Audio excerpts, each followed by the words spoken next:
The following is a production of Different Brains. Visit us at differentbrains.org. In this episode of Exploring Different Brains, PDA explains a more accurate autistic presentation, that the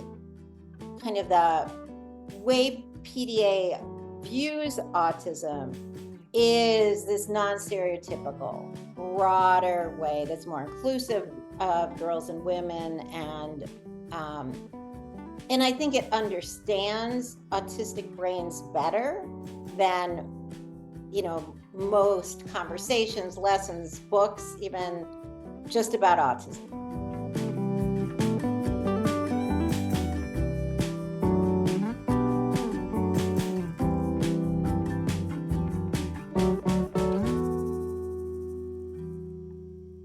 Hi, I'm Dr. Hackey Reitman. Welcome to another episode of Exploring Different Brains. And today we welcome back one of my favorites, Diane Gould, who is an expert in PDA, which she's going to tell us all about. And I don't mean a personal digital assistant. She's going to tell you all about this. Diane, welcome back. And let's start. Tell our audience, PDA, what is it?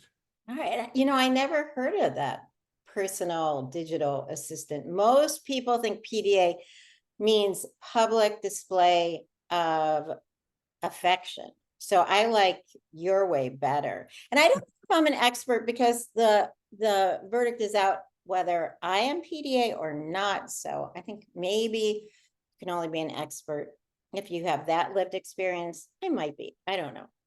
But I'll say what PDA is. So in the 80s, a psychologist in the UK was diagnosing kids with autism, and she noticed this subgroup of autistic kids who were different than the majority of autistic kids, but very much like each other. And a key characteristic of the subgroup was that they avoided everyday demands. So she named this group PDA, saying that they have pathological demand avoidance. And she on purpose chose the term pathological because she thought it would be helpful that others would not think these kids were avoiding demands on purpose. She wanted them to know, others to know, that they couldn't help it. Now, pathological is not so in favor. So some PDAers, as they call themselves, have now kind of changed the name to a pervasive drive for autonomy. Oh, wow. Or even persistent drive for autonomy. And it's not just to get rid of the word pathological, it's also that they believe, and it makes sense to me, that the drive for autonomy is what's most important, and the demand avoidance is a manifestation of that. Gotcha. Now, since our last interview, you had a big development with your own brain. I did. Can you tell us about it? I did. So as part of the PDA movement, which we'll talk about, and I run PDA North America, and we've increased our team members, and we've increased our team by including PDA autistic adults as part of the team. And at our last conference, they some of them were teasing me about being autistic and not knowing it, or saying, "Oh, right, Diane, you're neurotypical," after I do something they think it was classic autistic behavior. And it's kind of a thing in the autism world that autistic people can sense autism in other people. So, and what I even said to them defensively is, I've asked colleagues of mine if they think I'm autistic, and they've said no. And they go, uh-huh. uh-huh. And then I realized after, and it's so, I think, significant, is that the colleagues I asked know my professional persona. Like, it's not like we hang out and go to dinner. You know, they know me in my, you know, public self. So I went to a psychologist for an evaluation online, someone I don't know who doesn't know me, and did an assessment. And she was like, yep, you're autistic. And I was 65 years old. And I was excited about it. And before, I had to kind of ask myself, like, what do I want the answer to be, right? Like, and I realized how kind of crushed I would have been if she said I wasn't. And that was kind of telling. And I wrote this whole history thing up for her because I hate those rating scales and all that. I don't know how they work for anybody. But anyhow, so I was very excited that I got it. But I was like, I made her meet with me like 2 weeks later to say, are you sure? So she was like, yep, yep. So it's been great. It's really been great. You know, and my joke is I've been a therapist with people, autistic people, for about 40 years. And I just thought I was a really good therapist because I understood my clients so well. So I'm like, yeah, turns out I had an advantage. So then you had another big development because you decided to take these discoveries and Navigating PDA in America, the book was born.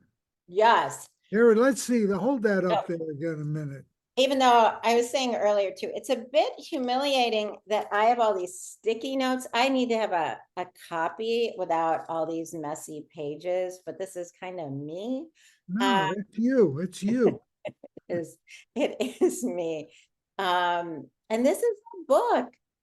And it kind of happened. I'm so excited and so proud and so nervous because it like makes me feel so vulnerable to have it. But in 2020, which was, you know, a bad year for a lot of people, including me, one of the positive things I wanted to happen coming out of that year was that I was just going to ask for everything I want and then just take the no's, which wasn't really my personality. So I connected with a PDA expert, I will call her that, in the UK, Ruth Fiddler, who's written like most of the books on PDA. And I think I had talked to her once in my life prior. And I asked her if she'd write a book with me for an American audience. And she said yes. And she knows how to write books. So I had an advantage. And I wanted Americans to have a book that, you know, had American spelling and American examples and explained the American medical system and the American school. And was not a scientific tome. It was a readable thing. Yes, it's very readable. And my hope is it gives information to people and also like families feel heard and people feel seen by having in a book. And you know, people won't just say, well, I think it's a UK thing, this PDA. But now it's an American thing. I'm very excited about it. Now, does autism look different when someone has PDA? And if so, how? So I love that question, in part because I think PDA explains a more accurate autistic presentation, that the kind of the way PDA views autism is this non-stereotypical, broader way that's more inclusive of girls and women and and I think it understands autistic brains better than, most conversations, lessons, books, even just about autism.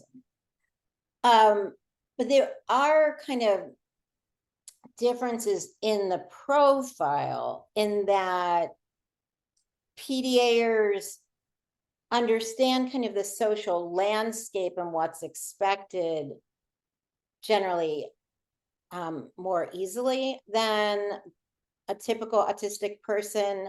And they can use that knowledge to kind of navigate the social world. They make eye contact. They can be very charismatic. They're very socially motivated.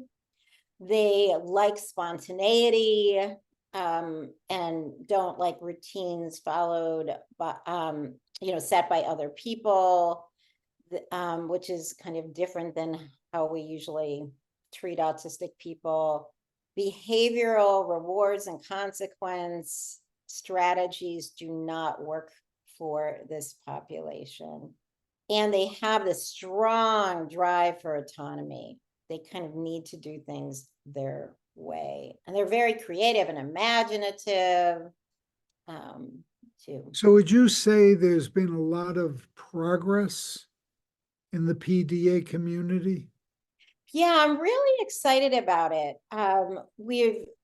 So I started PDA North America after a workshop I did in March 2020, and it became clear it needed to be kind of a start, not a ending this workshop. And we just became a nonprofit maybe a year and a half ago. So that was after we had last talked. So now we're a nonprofit. Even though we're so busy spreading awareness, we don't do much on fundraising and getting grants, which we need to do. So we're really a nonprofit. There's like 3 of us part-time who work for it. But the awareness is really growing. So we had a conference, because we have an annual conference March every year in Chicago area where I'm from, but it's hybrid because PDA families can always just travel. So in 2023, we had 205 people participate. And the last conference, 2024, we had over 500 people. So I'm nervous for the next one, which is almost all planned. I'm very excited because it's really growing. I think in 2023, we had about 800 people, maybe, if I'm being positive, on our little mailing list. And now we have a huge mailing list and webinars, probably 3 times a month, another kind of Q&A with a professional 1 time a month. We have support groups, we have downloadable resources, we have blog posts. We're just growing and growing and growing. It's really wonderful. And parents are, feeling supported and meeting each other and not feeling isolated. We still have a lot of work to go, especially in the medical community. They're always the last. I don't want to say that. You're allowed to say that. Yeah. I don't want I to. have an MD, so I'm allowed to say we're last. Yeah. Is there a gender difference when it comes to PDA? Well, I think that PDA has been really ahead of the autism curve, kind of like I was saying before. So in PDA, there's no gender difference, 50-50, but in kind of the traditional way we look at autism, it's like 4-1, right? But I think it's 50-50. I think we're just not recognizing non-stereotypical, presentations of autism. More and more people are coming around to that way of thinking. I know. And I'm so excited about that. I mean, I was diagnosed at 65. And what I found really interesting in my diagnostic process is that like autism is a big interest or special interest for autistic people who are undiagnosed. especially women. And a lot of people become therapists who are autistic because that kind of interaction works well for us. It's How pretty can people learn more about your work? The PDA North America website is a great way. So www.pdanorthamerica.org. I'm trying to be better about telling people to buy the book, which is really makes me nervous. But people should buy this book and give it to like Navigating their PDA doctor in and their teacher. America. Yes, Navigating PDA in America, a framework to support anxious, demand avoidant autistic children, teens, and young adults. So we don't have the word pathological on it. And what is the age groups, would you say? How do you break that down, if at all? In the book or in general? In general. I think, we're skewed because PDA is so new here that often it's parents of kind of school-age children who are finding the resources. But I think like anything, as awareness builds, more adults are figuring out that their PDA. I get emails all the time from adults who have struggled their whole life with executive functioning skills and employment, which is a whole huge area that I'm hoping we'll get more involved in. So, and people kind of having the answers, right, to their own struggles and understanding themselves. I mean, that's magic. That's a beautiful thing. What can we do and what can you tell? What can you say to the people who might be thinking right now as they watch or listen to this? I think I might have PDA. What advice would you have for them? I would want them to know they're not alone and they're seen. I'd want them to know, and I've been thinking a lot about this lately.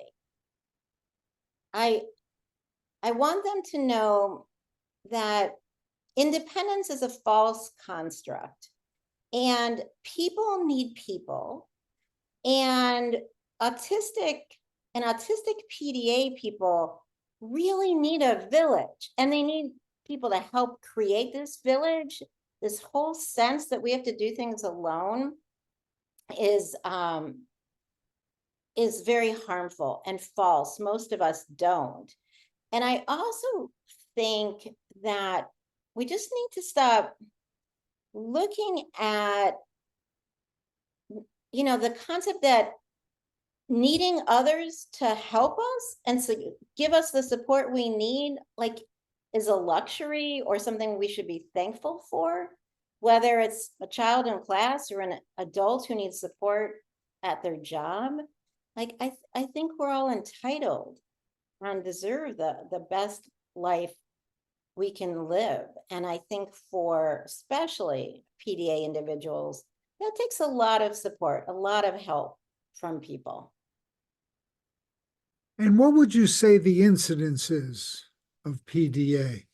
I think it's underreported. I think it's been tossed around in the UK, maybe 5% of autistic individuals, but I still think we don't know. Can you think of any reason that America may have struggled with the concept of PDA? Yes, and that's a great question. We are so tied to any of our old-fashioned belief systems, whether it's about neurodivergence or autism or education or behavior. And I think it's just a hard concept for people to unlearn what they've been taught and trained in. I think that's harder than learning new things, which is also hard. And I believe our systems, medical, educational, parenting, are so behavioral. When I was writing this book, when I was writing about kind of our education system, my co-author in the UK, she said, "You can't say that." And I was like, "Ruth, I'm not making it up, but this is how it is. Everything's reward and consequence. We value compliance, and PDA kind of challenges and goes against that mindset." So PDA and autism, you've painted a kind of relationship between them, but are they really not separate entities? Some people would say yes, but the majority of PDA individuals and people who work in PDA and PDA North America, we feel strongly that PDA is a profile of autism, and PDAers share the differences with other autistic people, sensory differences, interoception differences, and increased anxiety, kind of social differences, kind of all the same kind of big picture differences. What So about other neurodiversities such as ADHD? there are definitely people in the world who feel that you can be ADHD and PDA. And, I'm fine with people having different views. I don't know if that's a function of being 66, that now I can have a more open mind, or I think people, if PDA resonates with you, like, welcome to the family. But some people do think nonverbal learning disability and ADHD are areas that have been talked about. I also think that it's helpful to view PDA as an autistic profile as we build awareness, as we get support and understanding for PDA individuals. The hardest part of that is PDA individuals, get an autism diagnosis, and then we need to make sure that the recommendations for that person fit someone who with a PDA profile, not kind of the standard autism recommendations, which, I'm not so happy with in general any. How does an understanding of PDA change one's view of society at large? It helps us gain comfort with allowing more divergence and diversity in the human experience, that people can do things different ways, people can act different ways, people can think different ways, and people need different ways to be supported.